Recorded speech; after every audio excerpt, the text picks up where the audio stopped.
വാത്സല്യമുള്ളവരെ, പരിശുദ്ധ സഭയുടെ ഒരു കലണ്ടർ വർഷം നമ്മൾ നോക്കിയാൽ ഏറ്റവും അധികം കൊണ്ടാടുന്ന പെരുന്നാൾ പരിശുദ്ധ ദൈവമാതാവിൻ്റേതാണ്.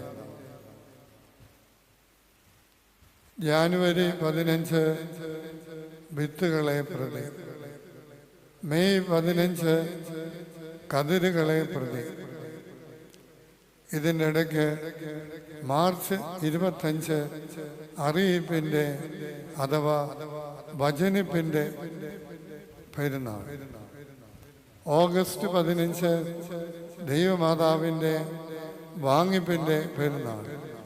അങ്ങനെ അനേക അവസരങ്ങളിൽ അമ്മയുടെ പെരുന്നാൾ നാം കൊണ്ടാടും.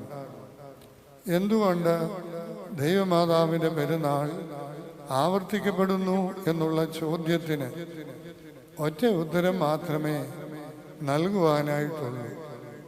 ലോകരക്ഷകനായ ക്രിസ്തുവിൻ്റെ രക്ഷാകരമായ പദ്ധതിയിൽ സാധുവായ ഈ സ്ത്രീ വഹിച്ച അതുല്യവും അതിശ്രേഷ്ഠവും സമാനതകൾ ഇല്ലാത്തതുമായ ഒരു പങ്കുകൊണ്ടാണ് അമ്മയുടെ പെരുന്നാൾ ആവർത്തിക്കുന്നത്.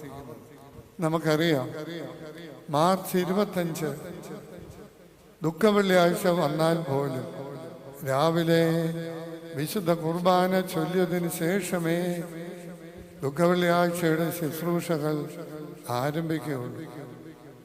ഞാൻ മനസ്സിലാക്കിയിരിക്കുന്നത് ശരിയാണെങ്കിൽ അടുത്ത വർഷം പെസഹ പെരുന്നാളും വചനിപ്പ് പെരുന്നാളും ഒന്നിച്ചായിരിക്കും.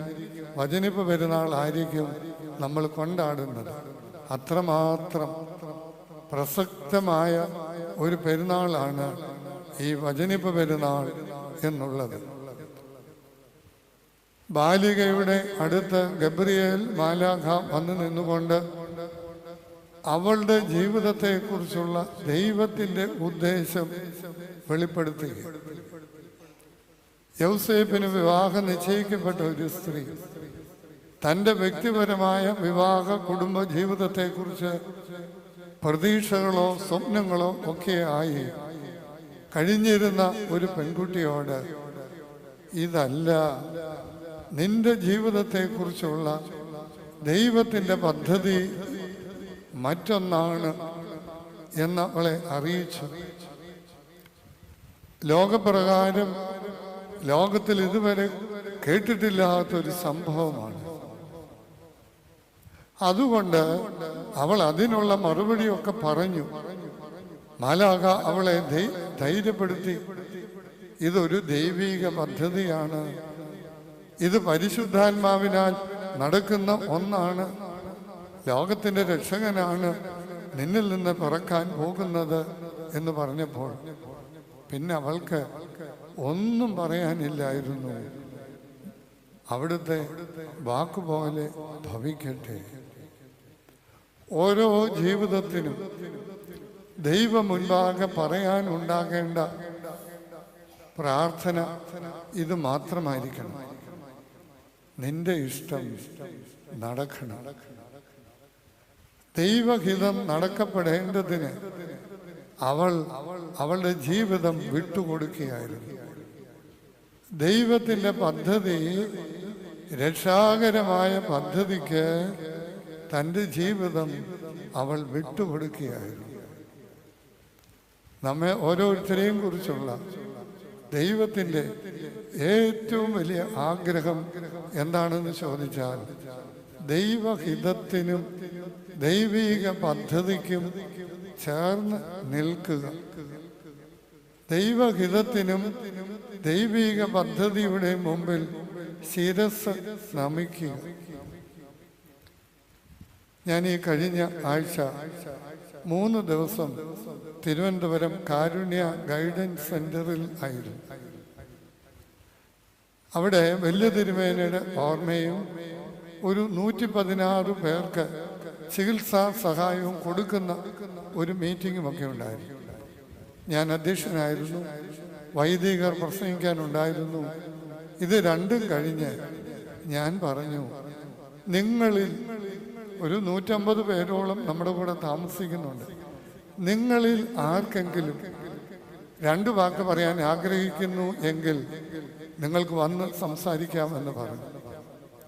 മലപ്പുറത്ത് നിന്ന് വന്നിരിക്കുന്ന ഒരു മുസ്ലിം സ്ത്രീ അവരെഴുന്നേറ്റ് വന്ന് അവർ പറയും,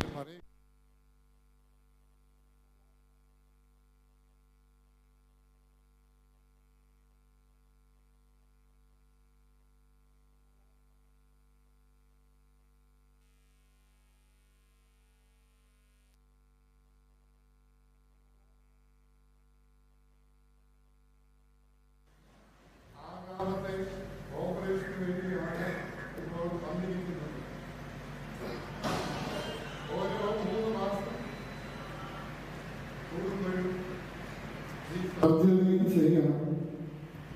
3 വയസ്സുള്ള ഒരു കുഞ്ഞിന് 3 വർഷത്തിനിടയിൽ തലയൂട്ടി തുറന്ന് എടുത്തു മാറ്റി 5 എണ്ണം കഴിഞ്ഞു 6ാമത്തേതിന് നിൽക്കുക. സാമ്പത്തികമായി വളരെ പിന്നോക്കം നിൽക്കുന്ന ഒരു കുടുംബം. ആ ഭർത്താവിന് ഒരു കൂലിവേലയ്ക്ക് പോകാൻ പോലുമുള്ള ആരോഗ്യവും പ്രാപ്തിയും ഒന്നുമില്ല.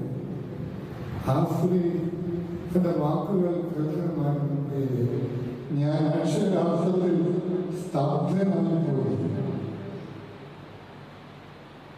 3 മാസം കൊണ്ടുപോയത്തേക്ക് അടുത്ത ഓപ്പറേഷന് റെഡിയാകും. ആ കുഞ്ഞിന്റെ പടമൊക്കെ എഴുതിയിട്ടുണ്ട്.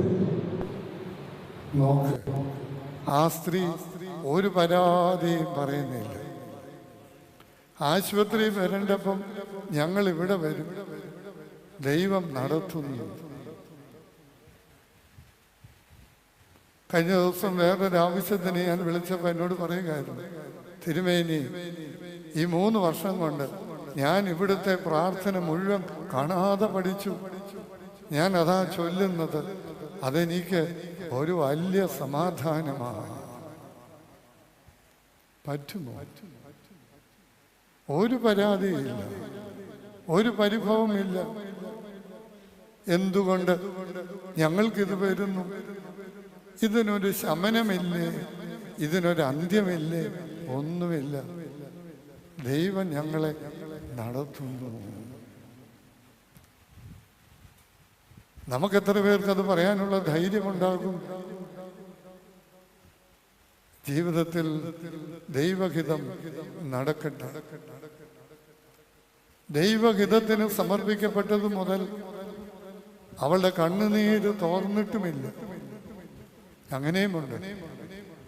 ലോകത്തിൽ സഹനത്തിന് ഏറ്റവും നല്ല ഉദാഹരണമായി പലരും ചൂണ്ടിക്കാണിക്കുന്നത് ദൈവമാതാവിനെയാണ്.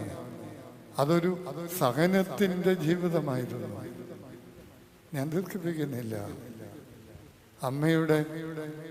ഈ അമ്മയോടുള്ള വചനിപ്പിൻ്റെ പെരുന്നാൾ നാം കൊണ്ടാടുമ്പോൾ ജീവിതത്തിൽ എന്തുമാകട്ടെ, അവളുടെ കണക്കൂട്ടലുകൾ, അവളുടെ പ്രതീക്ഷകൾ, അവളുടെ സ്വപ്നങ്ങൾ ഒക്കെ തട്ടിത്തെറിപ്പിച്ചുകൊണ്ട് ഇതല്ല ദൈവം നിന്നിൽ നിന്ന് പ്രതീക്ഷിക്കുന്നത് എന്ന് പറഞ്ഞപ്പോൾ ദൈവഹിതത്തിന് 2 കൈയും നീട്ടി ജീവിതം സമർപ്പിച്ചു.